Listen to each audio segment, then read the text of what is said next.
if you're going to email a coach, email them directly. You go through the recruiting services, the email chain starts over every time that they do. So if I'm looking back, I want to look back on our conversation, I can't to remind myself of whatever. I think having that individual email, making it as easy as possible for the coach to access the information that you want me to have. If I have to jump through several hoops and make an account somewhere and do all this to see your film, I'm not going to do it.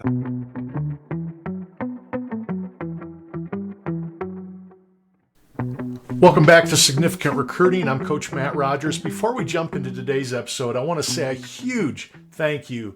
The Softball Recruits Journal just hit #1 this weekend on Amazon's new release list in 3 different categories. I'm incredibly grateful for the support, and I truly hope the tools inside, like the weekly reflections, the coach communication templates, and the visit prep guides, are helping families take real ownership of their recruiting journey. So thank you to everyone. If you haven't checked it out yet, head over to CoachMattRogers.com or to Amazon.com directly for more details and free resources for both athletes and parents. Now, today's guest is one of the most respected coaches in college volleyball, Coach Paul Dill from MIT. We had a powerful conversation on Friday about coaching and leadership, and that naturally led us into this follow-up conversation about recruiting, especially what does it take to identify and develop elite student athletes in one of the most competitive academic environments in the country. Let's dive in. Here's my conversation with Coach Paul Dill. There's so many families that I talk to that their dream for their kid is an MIT, to go to school in your league because there's so many great schools there. Are there things that they need to understand about how you need to recruit as the head coach at MIT? Well, I think MIT is pretty unique. I think maybe Caltech would be the only other place that doesn't have, we don't have any kind of early reads. We don't have any athletic slots, pre-reads, anything like that. They've got to get in on their own. We can recommend, we can support people, but there's no guarantees with that. And we literally find out the same day that they do if they've gotten in. Right. But what they need to know is, especially for any kind of high academic school, is they need to get in that process a little bit earlier so they understand how to set themselves up to be as competitive an applicant as possible based on the requirements of the school.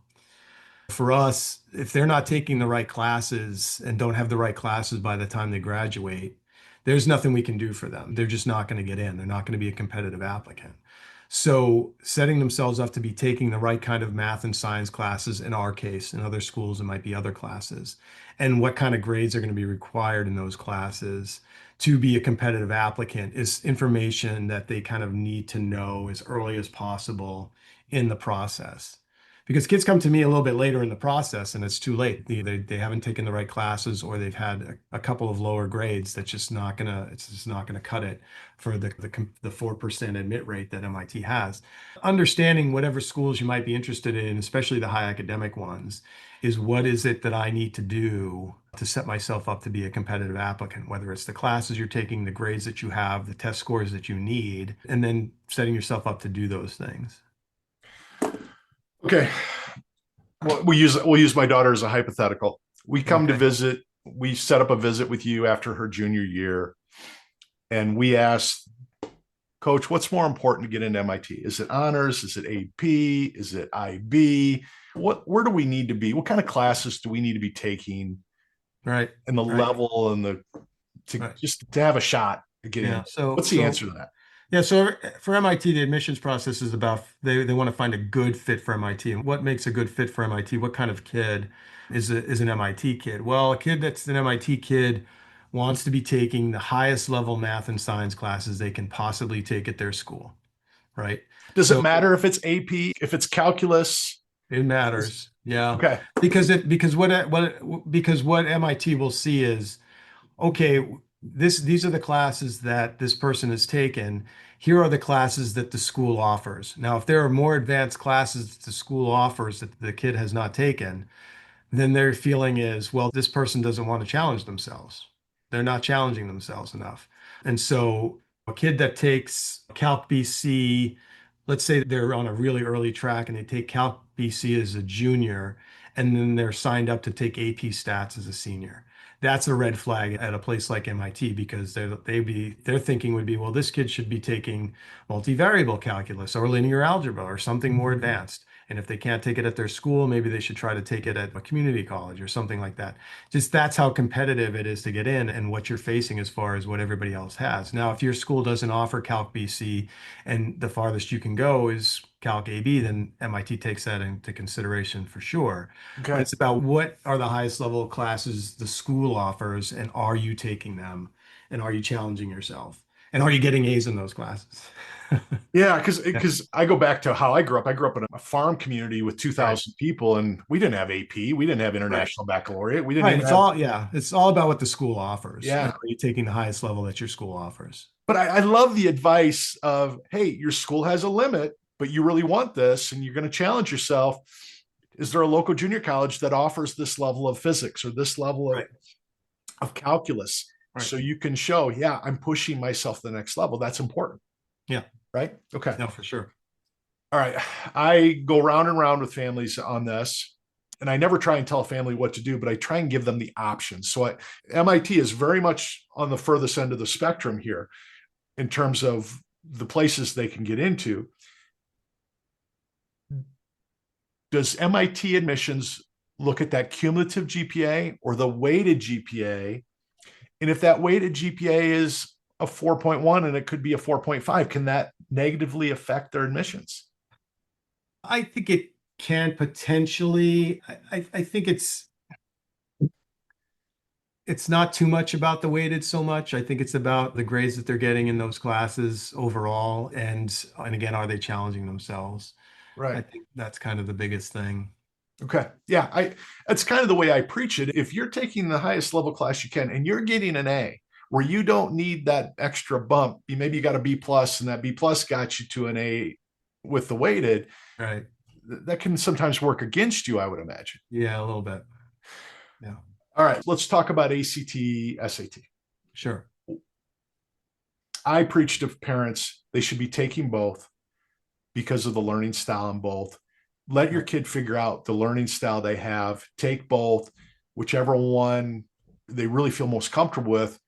Take that one three, two, three, four times. Right.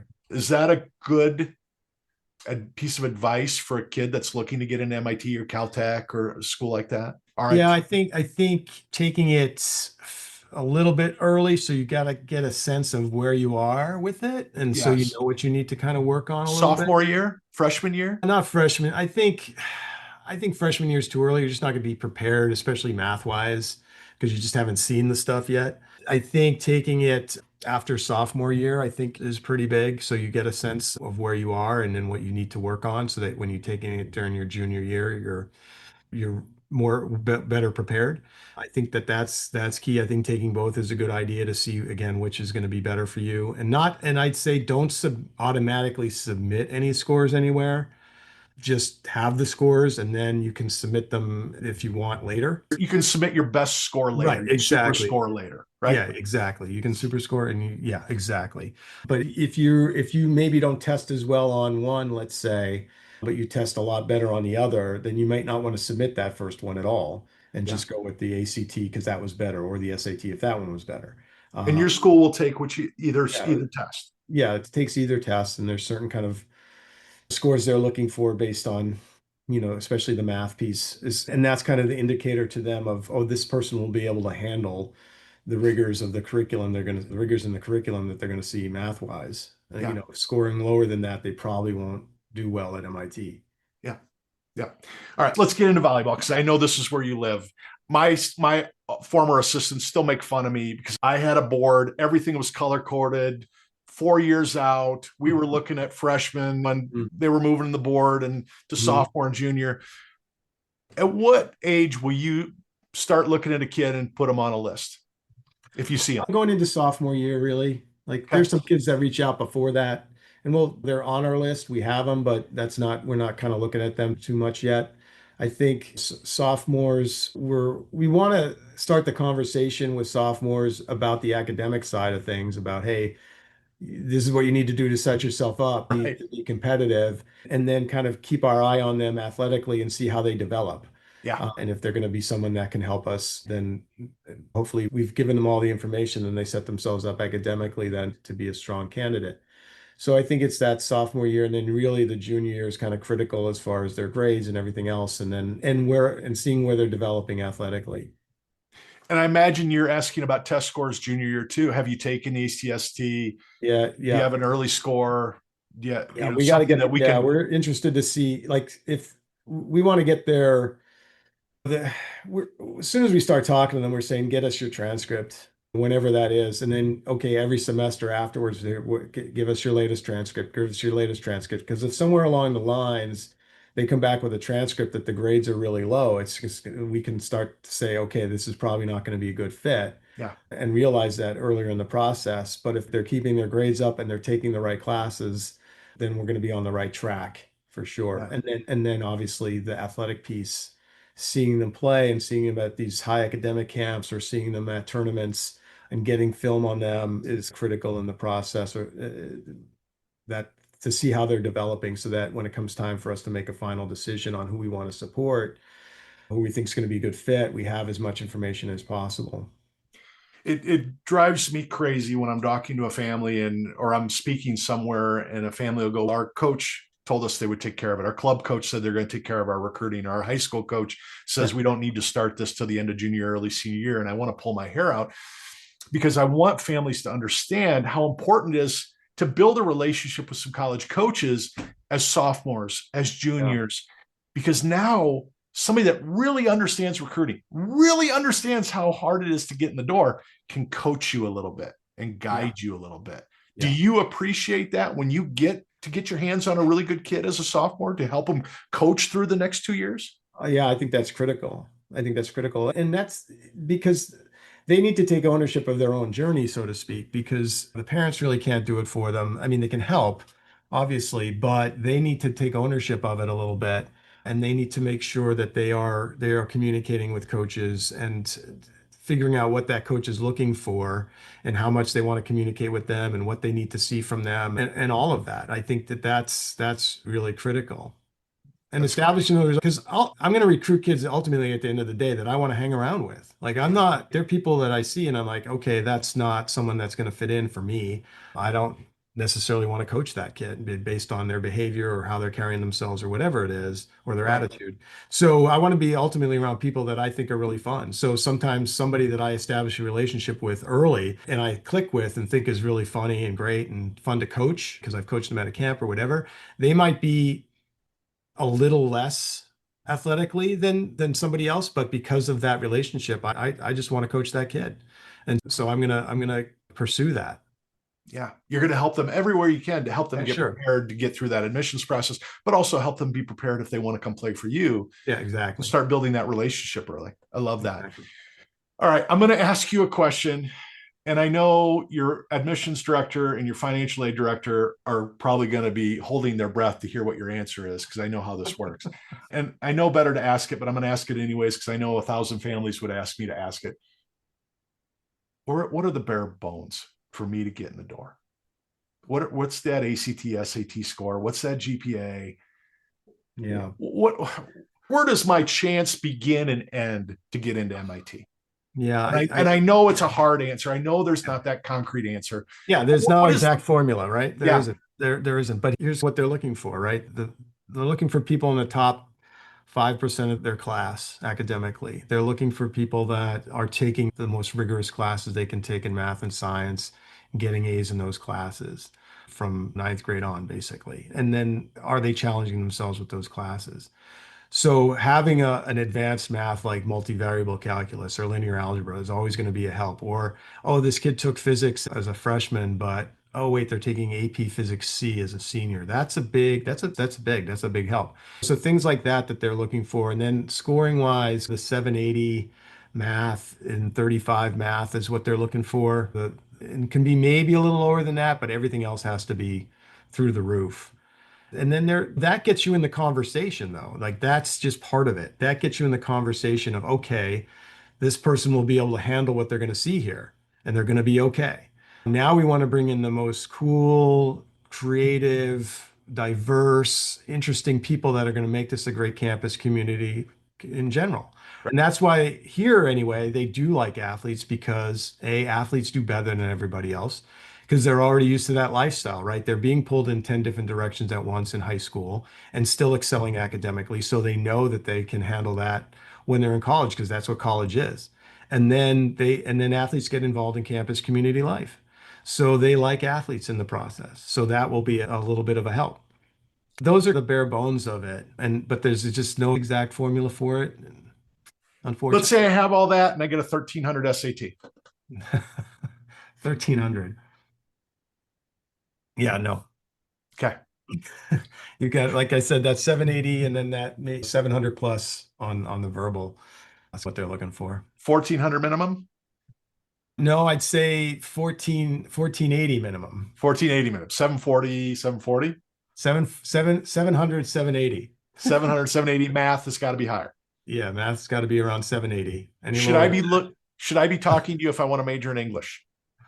Potentially, yeah. I mean, MIT is like one of its best kept secrets is humanities are like one of the Yes. best in the world as well. You can do that, but you've got to understand that, hey, you're still going to have to take all of these core classes in physics and calculus and everything else. You can't just skip that. Okay. You're going to have to take these core classes and then you can major in English, and that's fine. And they don't care what you want to major in when they're looking at the admissions process. So, They don't care. Okay. no, they don't care. Just So as if I long want as to you work at understand. NASA and I want to be an astronaut and astrophysics, they don't care right now. Right. Okay. It still comes back to the quality of the person and Yeah. how I'm challenging myself in my personal environment. Right. Am I in that 5%? Am I challenging every aspect of that environment? Yeah, 100%. Love it. Talk to me about roster size. What's perfect roster size for you? 16 to 18 based on mid-semester illnesses, injuries, things like that. That's kind of a sweet spot for me as far as having a good number and always having a good number to be able to practice and get after it with each other and having some depth, I think is key. And I think if you have the right team culture, you can handle a bigger roster and that's fine. And kids understand that as long as you're being transparent with them and they know exactly where they're fitting in. 16 to 18 is basically three teams. Do you like the balance of saying, okay, I've got three outsides, I've got three right sides, I've got three setters? Or do you like Yeah. saying, I know I'm probably not going to play more than two setters. I'd rather have a couple extra hitters or an extra middle. Where are you at in that world? Yeah, I think pins are big and middles are harder to find. And Yeah. so I think if you can have three or four good middles and you can have 4 to 6 pins, or I guess 6 pins, you're going to be in a little bit better place. Nine hitters at least. Yeah, sure. Yeah. Right. Yeah. Okay. I think at this level for how many matches we're playing, how many matches a week we're playing, that best of five on a tournament weekend when you're playing two matches in the same day can be a little bit of a bear. So being able to get people rest and not overuse them too much during the length of the season can be critical to your success, being healthy at the end. You've got to have certain grades. You got to have certain test scores. You got to like the kid. You got to like their character. They've got to be creative. They've got to be fun. They've got to be fit your culture. You have so many boxes you have to check. Yeah. It's really hard to find all those boxes, and you've got a hammer at the pin or a hammer. You're 6'1", 6'2". Right. You've got the hardest job, top 3 or 4 in the country to do what you do. I'll say it if you won't say it. I'll say it. Okay. What DSs and liberos are a little bit more volume in that world. Yes. What are you looking for? What are some of those criteria points for that back row kid that gets you really, really excited? Serve receive. Serve receive. It's all about serve receive at this level and being Yeah. in system. Everybody can defend pretty well. I think if you've been playing a long time and that's your role as a DS, you're pretty decent at defense and we can teach you more. I think serve receive and then having a good court presence, I think is really big. It's really that's really what turns me on. Like when I'm watching somebody has great court presence, has a lot of energy, is running around all over the place back there and high-fiving their teammates and slapping them on the back and being loud and then being really consistent in serve receive.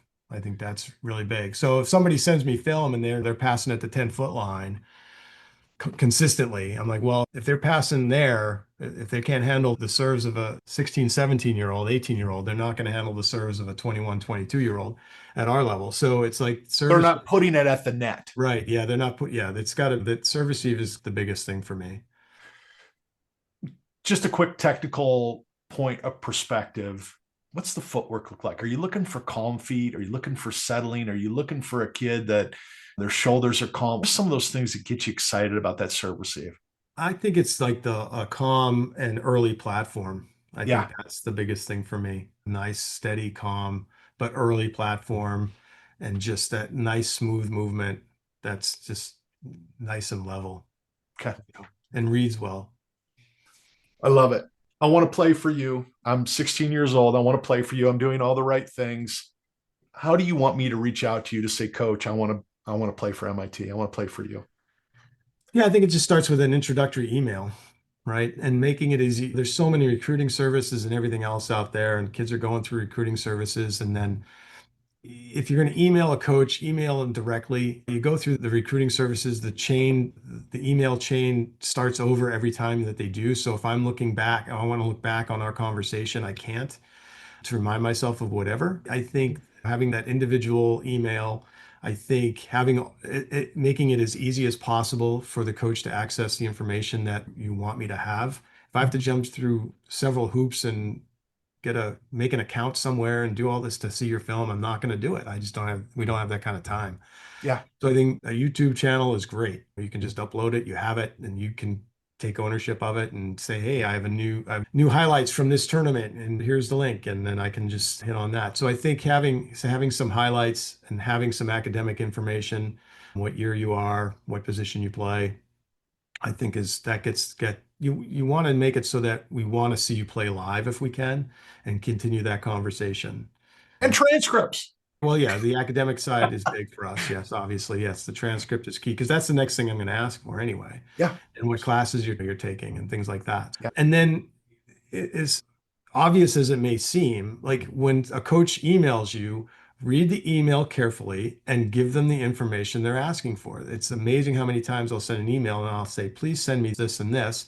And then they send me only two of those things. And then I have to come back and say, can you also send me this? So Yes. we're so busy and we have so many emails to work with and we don't have a huge staff. So I think at the D3 level, so I think making it as easy and really being accurate with what you're doing and making sure you're reading through emails before you send them and make sure it's the right school name and right coach's name and all of that and make it personal. If I get a thing that says dear coach, then that's coming from a service or it's a Yep. blanket email. Like if my name's on it, that's okay. I'm definitely going to answer that email. Love it. Coach, thank you so much for your time. It's an honor talking to you. My It's so pleasure. impressive what you've done there. I will scream it to the moon how hard of a job you have. And to do Thanks. at the level you've done it year after year for almost 30 years, it's so impressive. Thank you for the conversation. Feel free to reach out anytime just to talk Yeah, volleyball or whatever. I may take you up on that. And if I'm ever up in that area, I'm going to call you and see if you'll let me come watch a practice because I'd Oh, love to learn and that'd be see what great. you I'd do. love it. Would love it. Yeah. Thanks. It was a pleasure.